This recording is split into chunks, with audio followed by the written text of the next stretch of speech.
Let me push some buttons here and get this right. Music Scene Investigation is on the air. Glad everybody's with us. Glad you've joined us today as well. Rich Wildman here. I'll be your ringmaster, the guy who tries to keep everybody in line. It never works as well as what I hope it will, and that's half the fun of it. So on today's broadcast, we're going to be putting 3 new songs in front of our panelists.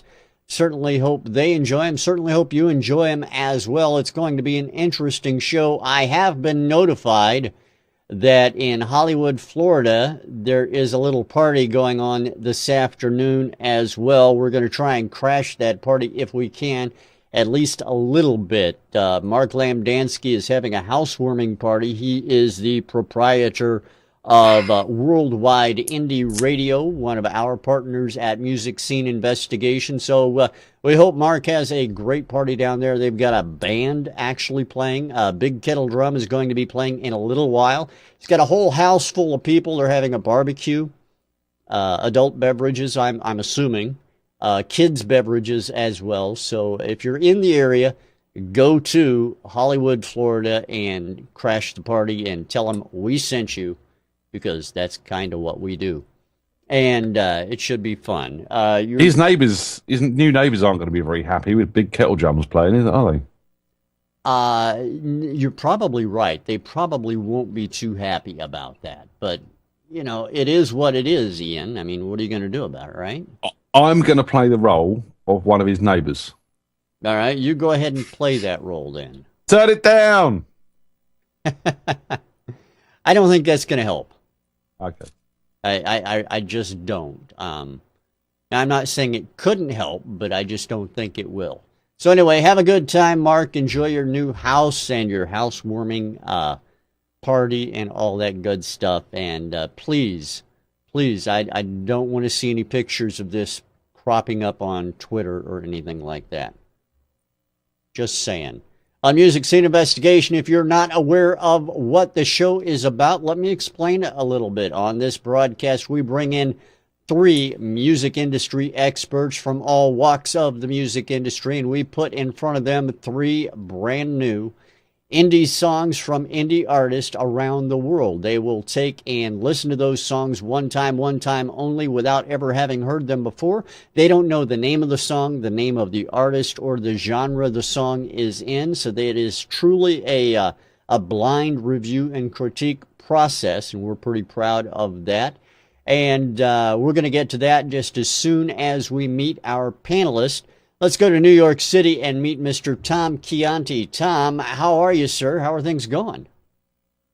Well, we're a little under the weather. All the nice gear looks all nice and pretty, all laid out like this, but the other part of it is you got to get behind it and hook the cables up.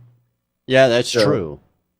Hooking the cables up, I sort of did a gymnastic move that's not been seen since China versus Russia, and I'm kind of very sore right now. So did video or it didn't happen?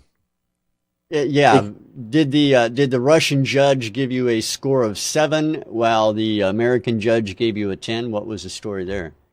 It was a split decision. Ah, well, that explains it. That's typical stuff. Well, Tommy, I'm glad you're all right, and certainly hope your back gets to feeling better soon. Oh, I'm sure. Some relaxing music. We're doing classical this week, right? Yeah, something like that. Sure, whatever you want to say, Tom. Okay. Yeah, it's all good. It's all good in that regard. All right, let's go over to London, England, and meet Mr. Ian Husbands. Ian, how are you, sir? Things going well? Things are life. Life is plodding along as it does, and as we do. So we keep on keeping on, Rich. Oh, that's fine. I know that you've been fairly busy over the last number of weeks. You've been doing a lot of video work. You've been going to concerts. You've been going to Toys R Us even. Yeah, went to Toys R Us today with the kids. Fantastic. Bought Lego. Funny that. And the gig this week, I actually missed my own gig to go and see the guys and girls in Walk Off the Earth I've recently done a lyric video for them, which has got about 16,000 views now, which is cool. That's good. And off the back of that, we got invited to go and see the guys at Shepherd's Bush. So we took some friends with us and we wandered down there and got in on the guest list, which was really nice of the guys, and had an absolutely amazing night. If you ever get a chance to go and see Walk Off the Earth, play live, do it. It's not just a musical gig. It is a show. It is a full-on live production, which you will get into, and it's only when you walk out the door you'll go, bloody hell, that was amazing. Because they are. Guitar throws, jumping up and around in the air. I mean, it's nothing that hasn't been done before, per se, but the way they combine all these different aspects of like guitar throwing and different moves on stage and mixing up the musicians and stuff like that really goes well for a good visual experience as well as a very tight and talented musical experience. Do it. It sounds like you had a good time, and that's half the battle anywhere you go these days. What kind of Legos did you get for the kids, though? That's what I'm interested in. What did he buy today? He bought Chima, Lego Chima. I don't know what that is. Lego Chima is a world where all the animals have tasted the chi, which is like an energy, and it's turned them into sort of humanoid versions of those animals. Ah, and so you could have like a humanoid elephant. Yes, the mammoth tribe. A humanoid lion. Yes, the lion tribe. Yeah, they're the ones who are the main focus in the story. How about a humanoid fish? No, they have crocodiles. Crocodiles are the enemy of the lions. I see. Yeah, sure. Make it all about the reptiles being the bad guys. A little bit of prejudice there, Lego. I'm just saying. I don't know from Adam, but I'm just thinking that might be the case. You know, they've even got a farting skunk. There you go. A what? A farting skunk. Oh wow, that's not cool. To get off of that, we've got some witness statements, which are quite interesting. Yeah, while you're doing that, let me just remind our guest panelist his video apparently broke off when the call dropped. So if he can send video back to me while you give the witness statements, we'll be under good cover there. Cool. Right, well, it was a bit of a controversial one last week, and myself and Lefty John went with our hearts rather than our ears in some ways because the piece of music was sort of very touching, but not everyone agreed with us. So we had song 1, which was On a Summer Night by Billy Lord. We had song 2, which was Where Are You Gonna Sleep Tonight by Howdell. And we had song 3, Running Through by Melina Tomic, obviously a friend of Tom's. And we went with Running Through by Melina Tomic. Tom actually himself went with On a Summer Night. And the results were interesting. Best songwriting went with 67% of the votes to song number 3, Running Through by Melina Tomic. Best performance was an equal split between song 1, On a Summer Night by Billy Lord, and song 3, Melina Tomic. Best mix and production went with 100% to song 1, On a Summer Night by Billy Lord. So it was a mixed panel. It sounds like an interesting set of witness statements nonetheless, even though everybody couldn't agree with the panel, and that's not a bad thing necessarily, right? I mean, we don't expect everybody to agree with the panel every week, right? We don't expect, we just want them to. And in the immortal words of Mick Jagger and the Rolling Stones, sometimes you can't always get what you want, you know. I can't get no satisfaction. Yeah, that too. Yeah. They obviously know a lot about this show. I can't get no video at the moment, but there we go. I will send that one. Yeah, I haven't heard that one either. That's an odd one. And that is our guest panelist for today, everyone. So I do want to take the opportunity to introduce you to him. He is a sound engineer and all-around cool guy from Big Fish Media. He's been on the show before. We're happy to have him back with us. It's Mr. James Anderson. Hey, how are you? Hi there. Lovely to be on the show again, Rich. Hey, it's nice to see you all. Yeah, it's and great I'm glad to have that you the video back. link's working again. That was a bit of a minor panic there because everything seemed to disappear momentarily. Yeah, I don't know what happens. Occasionally Skype just doesn't seem to like us, but we're always happy when it comes back and everything looks good. And I got to tell you, your video looks perfectly fine and audio Thank you. sounds good. So how have you so been, far, so James? good. Yeah, I'm doing well. I've been testing out some new technologies at Big Fish Media, something that we mentioned just before this call, actually, because I believe it's something that you've had a go at yourself, and that's IPDTL. And that's been a useful tool for us to connect with our voice artists and record them remotely in other countries and in other parts of the UK. So it's really good, and it's a much cheaper version than ISDN. Works in pretty much the same fashion, but it's in its teething stages at the moment, so we're just working out how to best use it. Exactly. We have tried that technology briefly. I tested it with another gentleman online. It works very well. As you and I have discussed, if you're on wireless, please don't use it. Only use it if you're hardwired through an Ethernet connection, but it works very well. Sounds great.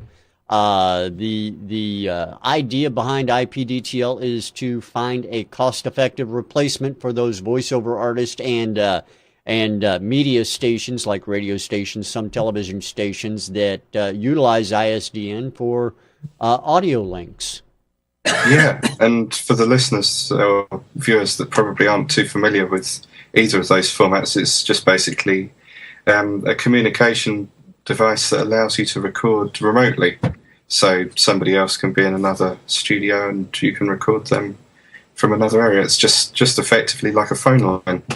Exactly. It's a peer-to-peer link that allows a direct connection between 2 points and no interruptions involved, no line sharing and all that good stuff. So how are you guys using it? I mean, obviously you're using it to bring voiceover artists in from around the world. How has it been working for you? Have you been using it a long time?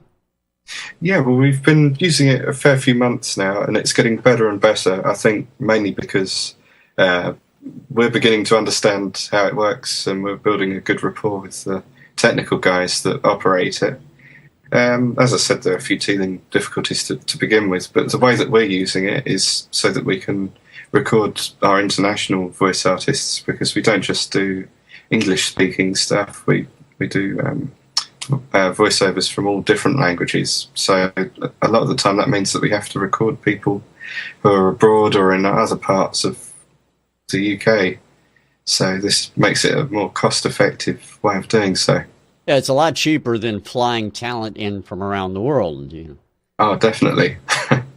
So, James, since the last time we had you on the show, what else have you been up to? I know that Big Fish Media is part of what you do. You're up to a lot of things, and I'm trying to see if I can get you to tell me some of the juicy secrets and some of the cool stuff you're up to.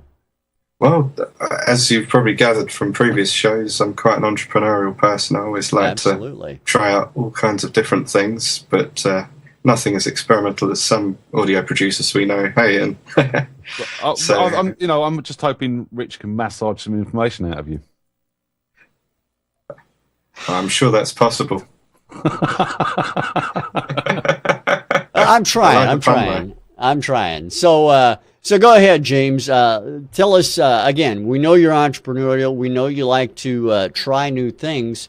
So what exactly, it's actually been a lot longer than we probably should allow it to have been since we've had you on the show. I blame Ian for that one, but do tell us what you've been up to since the last time you were on. Well, I've probably been fairly elusive because I've been trying out all kinds of new methods. I've been actually playing instruments again, which is something I haven't done for many years, and I've finally realised that it's something that I should be keeping up with. So I've dug out my old clarinet and I'm playing a bit of klezmer music, and I'm also trying to get more editing work, and I'm actually kind of delving into the areas of video production now as well. Just trying to add as many strings to my bow as possible. I think we might be able to hook you up with a klezmer artist. Ian, you remember the guy who did, what was it, Rocking Klezmer? Yeah, what was his name? I think it was Weird Bugger. Weird bugger. It was, yeah. We actually had him join us on one of the broadcasts. Real nice guy. Maybe we can hook you two up. And that sounds great. I'll just make a note of that. Yeah, we will definitely hook you guys up, but definitely... We're going to hook you up with a weird bugger. Yeah, one weird bugger to another. Well, we definitely want to talk about your clarinet a little bit, because that is an instrument most people think of from jazz bands and stuff like that. Is that something you're interested in? Something That's you do? definitely how I got into it. When I started playing, I was quite young. I still am relatively young, but the years are passing quickly. And yeah, it was Acapulco, I think, that first started me off. I was into that kind of jazz, and I've moved into different genres as well. But yeah, I'd definitely say that jazz has been a big influence. Well, that's cool. I mean, you know, one of the things that interests me, you know, clarinet's big in jazz, and it's of course big in orchestral music as well. But it kind of reminds me, and maybe you have the opportunity, maybe you've even considered the idea of bringing a clarinet into the rock world, much along the same lines. It's actually something I've already done, not necessarily into rock music, but into experimental electronic music.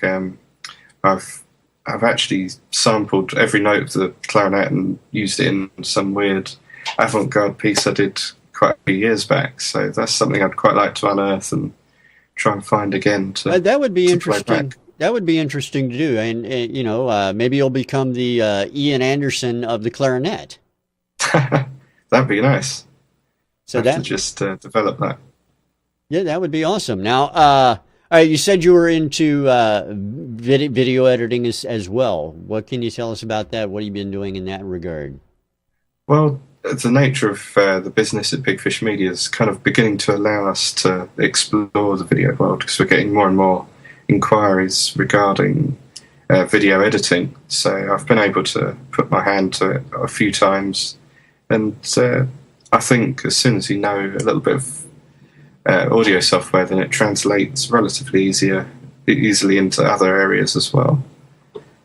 So hopefully this will be something I'll be able to do a bit more of. Now, what audio software do you predominantly use in your audio editing and your audio engineering work?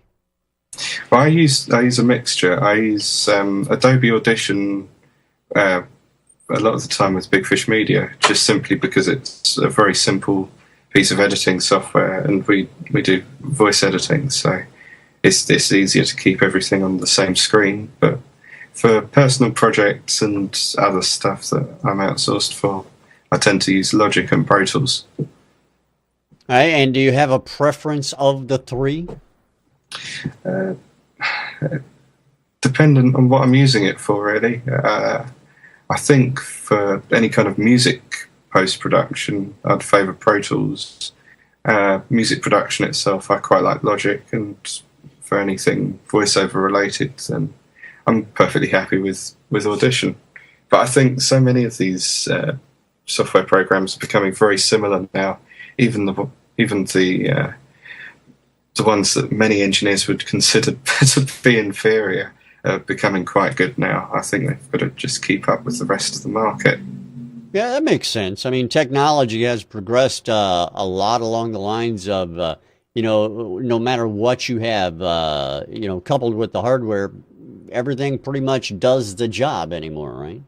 Yeah, that's entirely true. But in my mind and in many others' minds, I don't think that you can beat analog sound. And this is something we spoke a bit about last time. Right. It'd be lovely to try and hold on to many of these techniques that are becoming lost. Yeah, hardly anyone uses tape anymore. I keep hearing about more and more recording studios going back to an analog base, and is that something that you would like to see, or you would like to become a part of? Oh, definitely. This is something I dream of on a daily basis, and I'd love to have the funds to be able to set up something along those lines. But as we all know, analog gear is expensive to maintain and to run, and but on the other hand, if you want to produce good quality stuff, then it could be the way forward. I'm just a little concerned that a lot of techniques may be lost over the years, and we need to understand these things. And music production colleges and people that offer these kind of newfangled degrees, one of which I did myself, should be teaching people how the basics work, how the analog stuff works, so that they can truly understand microphone technique and things like that. Because that's something that's important across the board. I think that we're losing the fundamentals through to digital technology. Well, I'm going to go ahead and nominate you for the presidency of the APS, the Analog Preservation Society, and we'll go ahead. You're the first president. So. And I guess when you really think about it, though, back when analog was all we were doing and digital was just coming into play, one of the main problems with digital is that it was so expensive. And now it's just kind of flipped 100%, going back to analog from digital. And now analog's ridiculously expensive in comparison. Exactly. It's a very bizarre thing. Do you think the strange thing, Rich, I've noticed, excuse me, sorry sure, to butt in. Go ahead. No, it's okay. Originally, these plugins were supposed to emulate the analog hardware, were very cheap. Now, a single plug-in can cost $500, $600. We might as well just go out and buy the analog piece of gear. Yeah, no, I agree. You were going to say something also, Ian, were you? No. I mean, I was having this conversation with Paul Miro, another one of our panelists, the other day. And as much as I do agree, digital has gone too far, there also comes a point where a lot of these bands are reverting back to the analog stuff. And the sound that they're getting isn't that good because people don't really understand it very well these days. And some of the stuff that's actually going out in the charts with an analog feel, with a live band feel, is actually sounding rotten. And there's a point where you've got to sort of work out, in my mind, we've come so far with digital technology, not all of it's bad. And it's a case of trying to find that sort of middle ground, in my opinion, between capturing an analog sound, but using some digital techniques. I think there's a happy medium there. There's definitely room for both. But my main concern is that a lot of sort of analog techniques and fundamental basics aren't being transferred from the analog world into the digital world. And thus the loudness wars began. Exactly. Yeah, there is no doubt in my mind about that. I'll tell you what. I think that song 3 might be suffering from that, from our little test earlier. not that we listened to the whole thing. Exactly. We listened to the first second of it, but we'll come to that later. We absolutely will, and we'll come to it a lot sooner than everybody thinks as we get ready to listen to the 3 selections that we have for our panelists today. So if you gentlemen are ready, I know I am. Let's go ahead and take a listen to track number 1 on today's Music Scene Investigation. Here it is, everyone. This is track number 1. I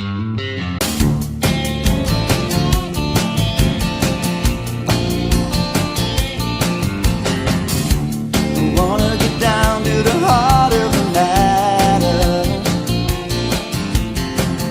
I don't wanna mince my words or just flatter. You dance it provocatively like you're so free.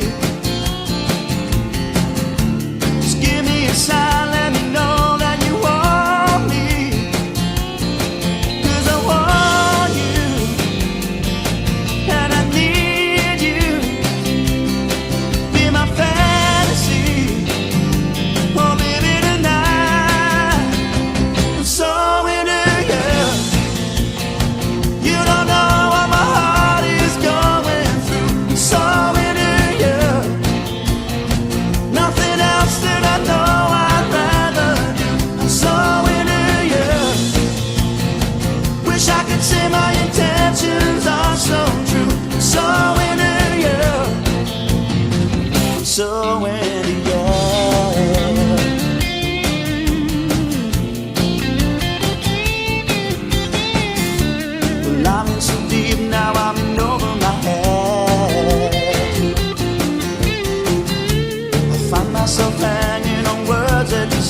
Well, there you have it. That is track number 1 on today's Music Scene Investigation.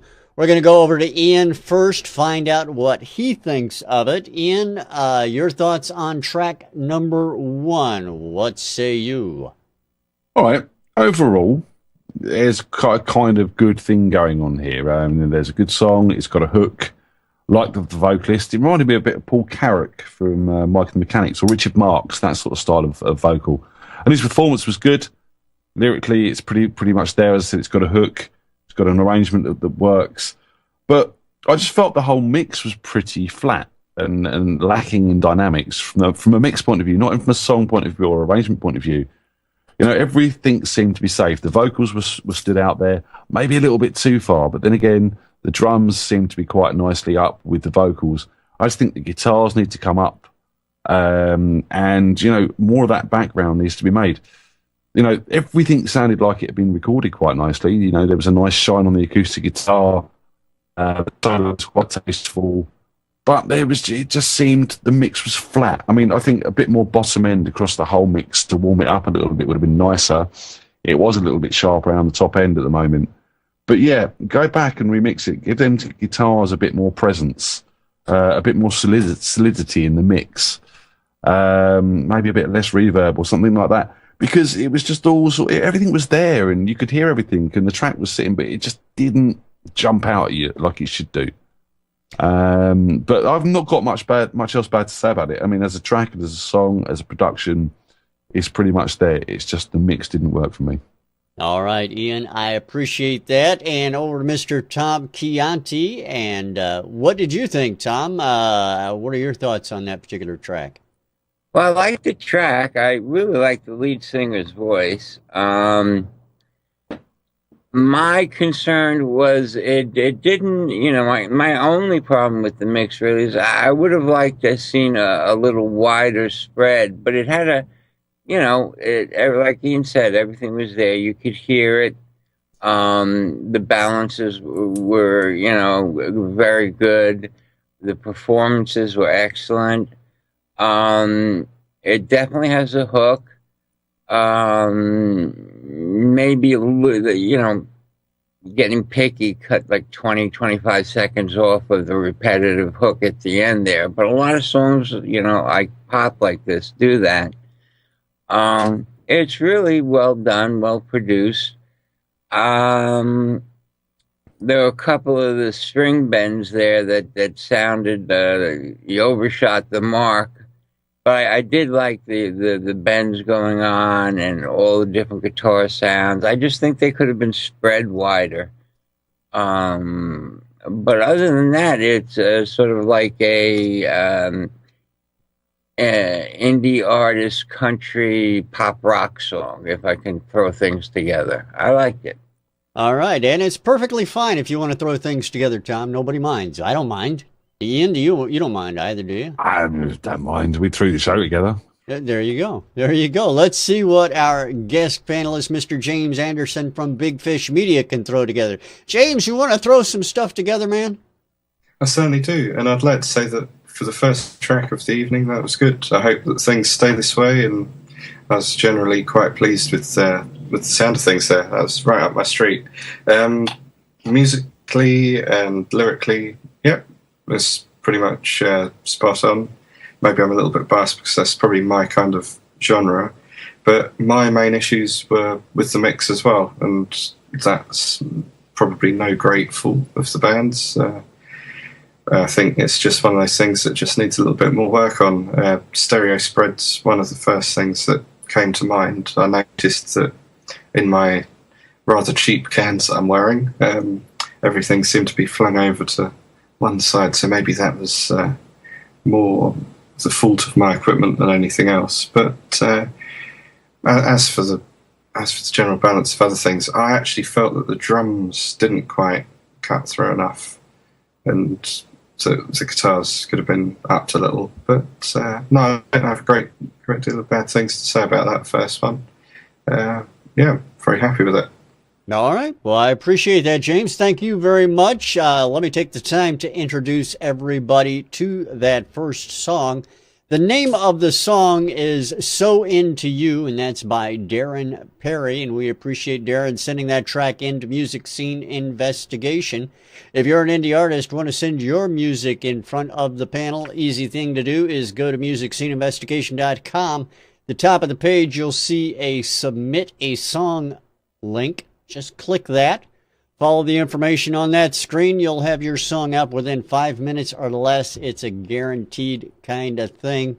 And every week we select 3 randomly to go in front of our panel. You never know when you're coming up, and neither does anyone else. All right, gentlemen, we have 2 more songs to listen to. Let's get to it. Song number 2 is up on the list, and here it is, everyone. This is song number 2 on today's Music Scene Investigation.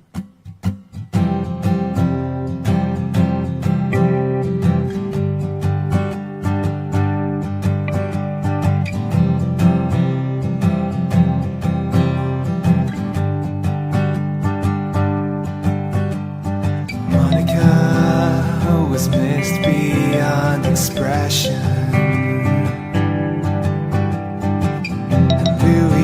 Just couldn't shake off her coat.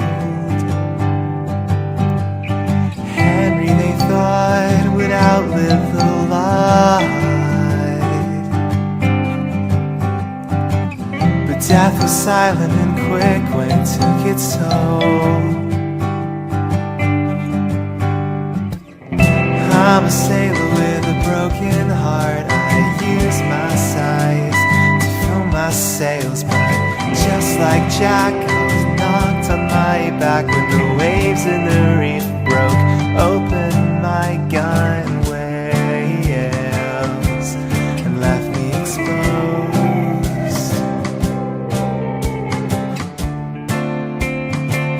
Now the tide comes and goes.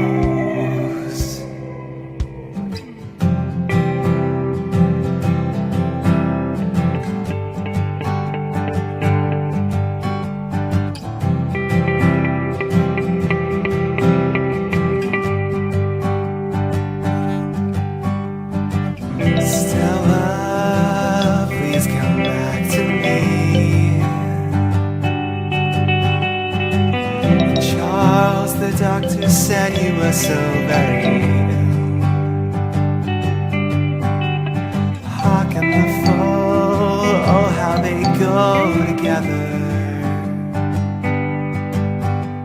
They ended their days sharing a grave on a hill. I'm a sailor with a broken heart. I use my size fill my sails, but just like Jack, I was knocked on my back when the waves in the reef broke open my gun. I'm a sailor with a broken heart. I use my size to fill my sails, but just like Jack, I was knocked on my back when the waves in the reef broke open my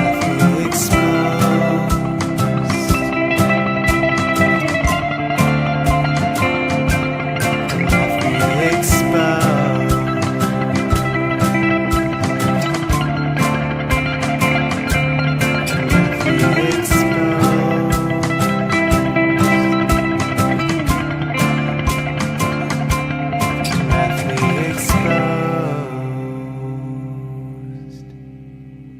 That is song number 2 on the broadcast today. Let's go to Mr. Tom Chianti first, find out what he thought.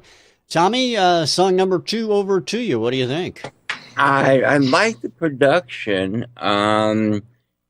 There's some talk whether that's a marimba, a kalimba. It sounded like a wooden xylophone, a block xylophone, which was very interesting the way he used it.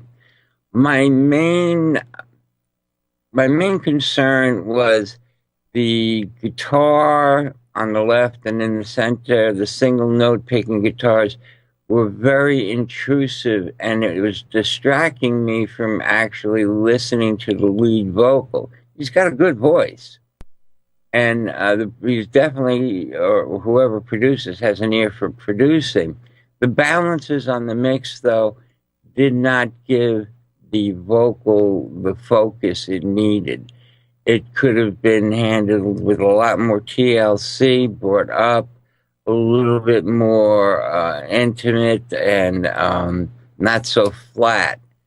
And like I said, those guitars were just a little bit too up in the mix, and it was very distracting. When you mix, you got to make sure you if you've got vocals, they have to be the thing that consistently drags people in, and everything else is secondary. And this, I think, made too much of the surrounding production and not enough of the vocal. And I think partway through, the vocal really dropped. It became all sort of like echo return. But there's a good song here, definitely. I just wish I could have concentrated more on the lyrics. As I said, the guy's got a very good voice. The mix was just not coherent. It just, structure-wise, production-wise, it was there. It just needed a better presentation. All right, Tommy, I appreciate it. Thank you very much. Let's go to James Anderson, find out what he thought. Do people always call you Mr. Anderson? Do they do that to you, James? I'm just curious. Not so much these days, but during the height of the Matrix, it was definitely said quite a lot. Mr. Anderson. Yeah. I have more problems these days getting confused with the England cricketer, which isn't such a bad thing. Yeah, there you go. You get in free to places and all that good stuff. What do you think about track number 2? Yeah, there was a lot to focus on in this track, which is a good thing. There are lots of really good textures, especially the marimba / xylophone or whatever it may have been. I was actually really quite pleased with that as an effect within the first few seconds or whenever it was brought in, because I wasn't entirely sure if I'd clicked on something else on the computer when I pressed play there. It was quite a nice little intrusion. There's definitely some kind of REM influence on the vocals. I think that, again, it was a fairly rich and earthy vocal that could have been accentuated a little bit more with the right use of compression, perhaps, and just a little bit of boost so that it sat in the mix a bit better. I was also, going back to the effects, I really liked what I thought was the sound of a guitar string being scraped, and possibly it was slowed down, or I'm not entirely sure, but however they achieved that was particularly impressive. The only thing that I didn't like from a technical aspect was the rather buzzy sound towards the end of the guitar. But apart from that, good song. I think it's going to be difficult to choose out those two so far, so it'd be intriguing to hear what song number 3 is going to be like. All right. Well, I appreciate that, James. Over to Ian Husbands. Ian, your take on track number 3. What do you think? Or track number 2, I should say. I was going to say track number 2, unless I've been asleep for the past couple of reviews. Yeah, like the production. The sounds, the marimba, kalimba, xylophone, glockenspiel, something wooden that's being hit with a stick. All nice. Like the performances, did like his vocal take. Yeah, it could. There are mixed issues, but has to be said, it's one of the clearer mix we've heard on MSI. You know, compared to some of the stuff we do get, the mix was all right. It was not far away. Some of the hard panning, I would have liked to hear some sort of stereo return on the other side, even if it was just through the reverb or something like that, just to level that mix out a little bit. But my biggest problem with this track was some of the performances, the kalimba, marimba, whatever we're going to call it. There were timing issues on that. And that acoustic guitar, I'm going to say this because I sometimes knock down quick bits of acoustic guitar which sound like this, where I'm not using a pick and I'm using my fingers, so you get a deader sound on the strings. You're not fretting properly. You're not, pressing them chords down properly, and you're getting little bits of buzz coming through. And the first chord that he was playing, sounded wrong. There was something in there that didn't. It was like he was pressing the wrong string somewhere, and it just sounded wrong. And that bugged me quite a bit, actually. And where he was doing the sort of little pull-offs on the strings and stuff like that, they weren't shining through. They sounded dead. That whole acoustic guitar track for me was just dull. And they're coming to take you away now. Where was that? I think that was off my feed. You have just won the $400,000 prize of free diapers for life. Hey, shame my kids are out in nappies. But yeah, I mean, that acoustic guitar was a problem for me. It just didn't sound like it was being played properly or nicely, and they need to go back and revisit that, because there is a good song here. Vocal performance is good, production is good, mix needs a bit of attention, but, you know, not overly too much attention for the style and the genre it's in. But go back, revisit that acoustic guitar. If you're playing it yourself, get someone else to play it who's a slightly better guitarist than you are. That's what I do, because I haven't got enough skill in my guitaring abilities to get down what I always want to hear. All right, Ian, I appreciate your thoughts as well. I want to introduce that track to everybody. The name of this particular track, it's called Gunwales. It's from a gentleman calling himself the Man in Washington. We appreciate they're sending that track in to Music Scene Investigation. All right, we've got one more song to listen to, guys. We're pushing the envelope here today, but that's okay. We run this show on our own schedule, and we just hope everyone sticks around for it. We have song number 3 to listen to. I want to tell you before you listen to it, I know Tommy wasn't here earlier, it is fairly loud compared to the other two you've just heard. I'll try and adjust it for the audience, but you guys will have to adjust it yourself. So here it is, everyone. Without further ado, this is song number 3 on today's Music Scene Investigation. Enjoy.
Question in the answer, so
there you have it. That is track number 3 on today's music scene investigation. We're going to start out the review round on this one with Mr. James Anderson, finding out what he thinks first. James, your take on track number 3. What do you think? Wow, well, I think that pretty much ruptured my eardrums and all of my internal organs. Good stuff. I mean, I actually really enjoyed that. It's not my typical genre I'd listen to.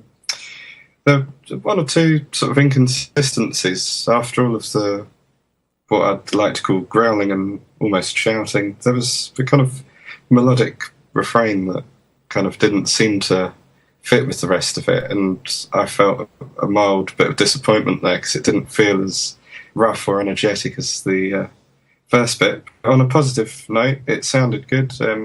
I was actually quite impressed with the use of stereo there, especially the way everything kind of shut off to one speaker and then just exploded again. So it's nice use of production there, in my opinion. Good timings, proficient rhythm there, so I think there's been use of programming, to say the least. I didn't like the snare sound. That's one of my drawbacks, but it was only something I noticed towards the end of the track because it took a long time for me to focus in on it for some reason. I've made quite a few notes on this. I'm just going to go to them because there's quite a lot to comment on there. Yeah, the other thing was I was a little bit disappointed with the inconsistency of the guitar sound. The clean guitars towards the end just didn't seem to fit. But as for something that's meant to be loud, garish, and generally unpleasant, I suppose, it was rather appealing. I enjoyed that. All right, well, there you have it. The appealing unpleasantness. That should be a genre, shouldn't it? It certainly should. I'm all for avant-garde and strange things, so something like that kind of makes my ears prick up a little. Absolutely, I agree with you. All right, Ian, over to you. What do you think of track number 3? Right, okay. Guitars. I mean, we talked about this earlier. This is a wall of sound thing where this has just been pumped and pumped and pumped to make those guitars stand out as much as possible. And they're played fantastically. The sound and the tone is great, but they're dominant against everything else. And, I really like the switch up from that growly vocal into that sort of more sung vocal and the way that changed. But that sung vocal was just knocked right back in the mix with reverbs and the guitars overpowering it. The drums sounded flat and distant and muffled because it was just all about the guitars. If they were programmed, they were very well programmed. If they were played, they were very well played.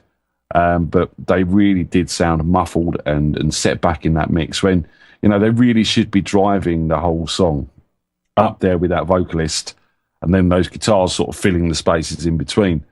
And where was the bass? I mean, it was there. I could hear it, but it was all bottom end bass. There was no sort of clarity in there at all. And again, I understand that it's all this drop tuning and these dark riffs and these really low bassy stuff for this genre of music. But still, I want to hear what's going on. And I couldn't hear that bass at all. It was just all bottom end rumble underneath those guitars.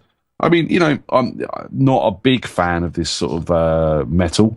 But yeah, it was very proficient. They're obviously very well rehearsed and very well practiced band.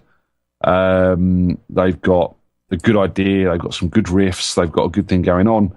But the mix and the compression on the overall mix of this is just a mess and needs a lot of work. All right, Ian, I appreciate that as well. Over to Mr. Tom Chianti. Let's find out what Tommy thinks. Tommy, what do you think about this track 3? Well, the intro was very, very interesting. I didn't know what to expect after that intro.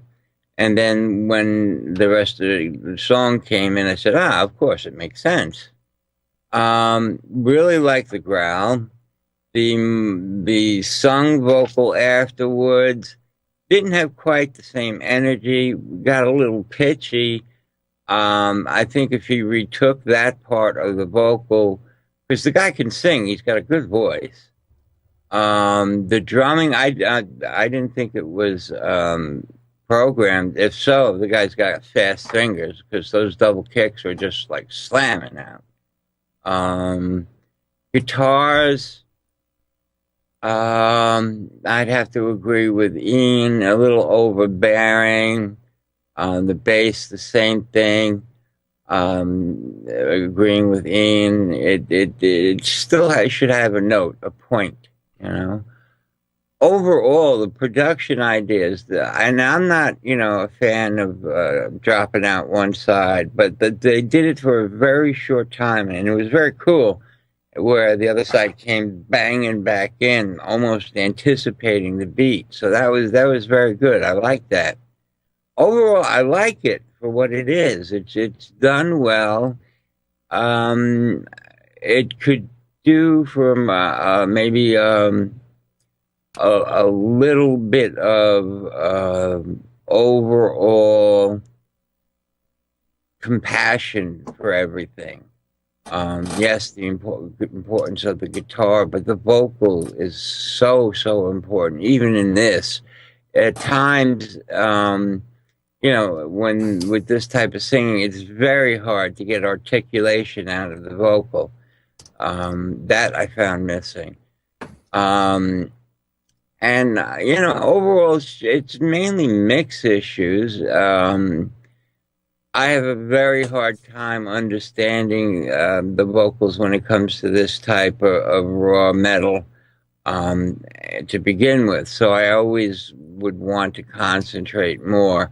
One thing when you're mixing a song, you hear the vocals over and over and over again, you get to figure them out. When you first get a quick, rough, cold listen, you get one shot and that's it. So from that standpoint, like I said, a little bit more articulation in the vocals. The singer had it there. I think it could have been brought out the consonants a little bit more.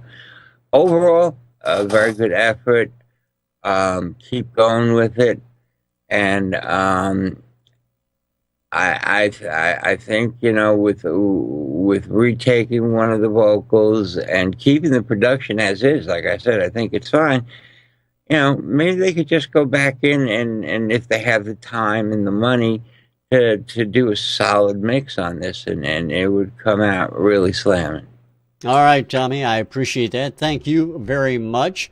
Let me take and introduce that track to everybody. The name of this particular track, it is called, it's either Stranger Candy or just Candy. I'm not sure. A lot of times bands will send us MP3s that have the album and the name of the song, and sometimes it's hard to differentiate the two, but the group is Twistsak. So we appreciate Twistsak sending that track into Music Scene Investigation.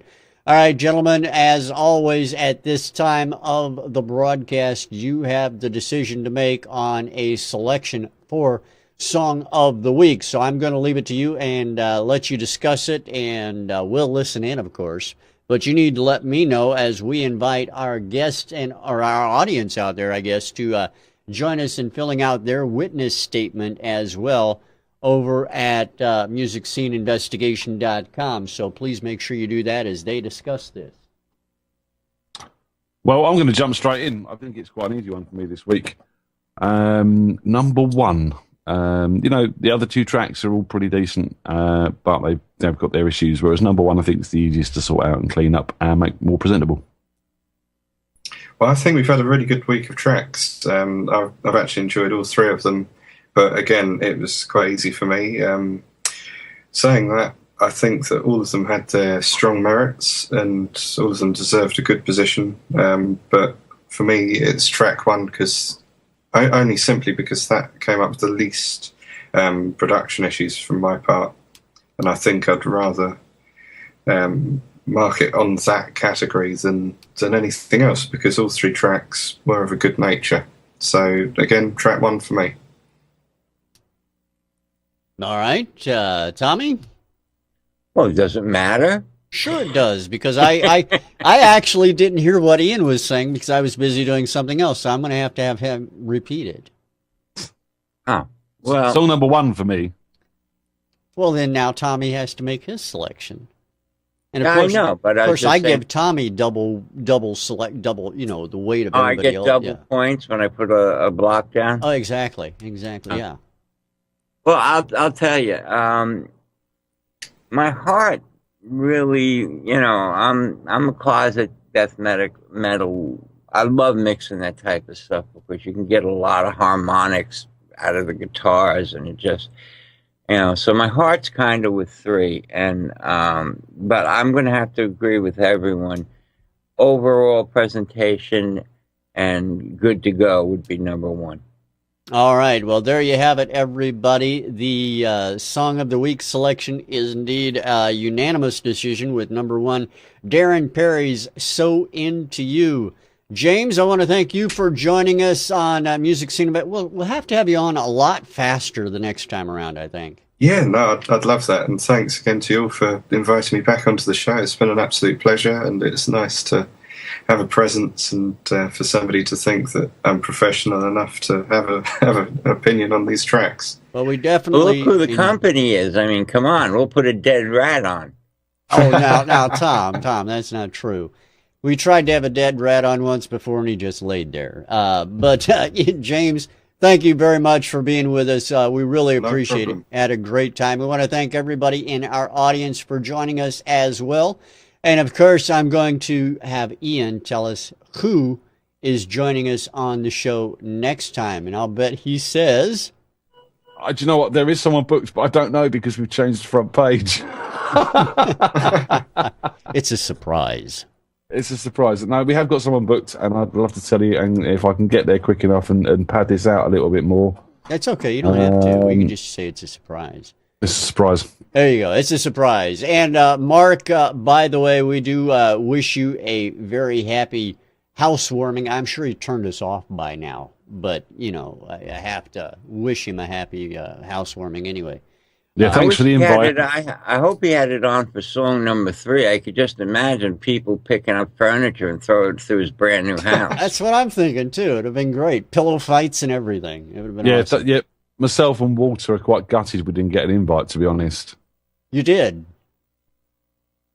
When? You talked to him yesterday, right? He didn't invite me. He just said he was having a housewarming. Oh, well, my mistake. I take that as an invite. You tell me about it, I'm busy washing my hair tonight, so... And that's a long process. That's right. Yeah. All right. Thanks for being with us, everybody. We'll see you again next time right here on Music Scene Investigation. Right now, though, we're going to play out So Into You by Darren Parry, our new song of the week. Enjoy it, everyone. We'll see you again next time. Thanks for being with us. Have a good one. Bye. Bye.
so into you,